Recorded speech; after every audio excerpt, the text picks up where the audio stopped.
Patay ang magsuong bata sa Mako, Davao de Oro human natanggong sulod sa ilang nasunog nga balay.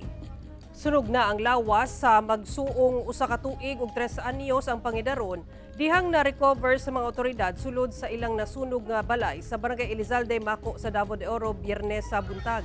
Sa investigasyon sa Mako Municipal Fire Station, namatngunan matud pa sa 17 anyos nga magulang sa mga namatayng biktima ang kalit nga pag-ulbo sa kalayo duol sa hagdanan paingon sa mezzanine kung asa nagpondo ang magsuong namatay. Misulay pa og luwas ang magulang apan dili na kini makaatraka sanglit nagkalayo na ang hagdanan. Bugtong ang magulang lang matud pa sa mga bata ang anaa sa balay sanglit na narbaho ang amahan ug nangita sa trabaho sa kauluhan ang inahan.